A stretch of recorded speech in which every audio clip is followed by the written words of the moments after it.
Niamey rend hommage à l'un de ses héros avec les honneurs militaires.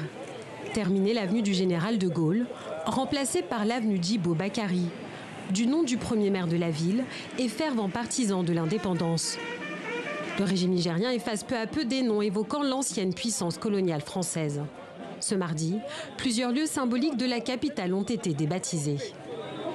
La plupart des avenues, boulevards, lieux de mémoire, rues, sites et places de nos villes en général et de la capitale en particulier portaient des noms qui ne représentaient pas des repères dans l'imaginaire du collectif de nos concitoyens.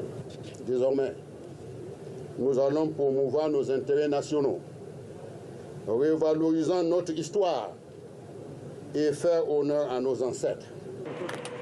Niamey franchit une nouvelle étape dans sa rupture avec Paris. Au pas de course, les militaires nigériens inaugurent différents lieux. Ici, une plaque à l'effigie du panafricaniste et ancien président du Burkina Faso, Thomas Sankara, remplace le portrait d'un explorateur français.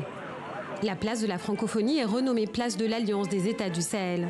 Les membres de l'AES, Niger, Mali et Burkina Faso sont exclus de l'OIF depuis les coups d'État dans ces trois pays.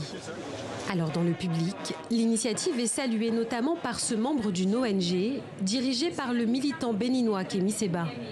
Un sentiment de fierté de voir qu'à l'occasion de son lâche assassinat, qu'une place qui portait le nom d'un colon a été rebaptisée à son honneur. Avec ces actions, le pouvoir militaire nigérien affirme vouloir honorer ses héros. D'autres rues devraient être débaptisées et prendre le nom de figures locales dans les prochains mois.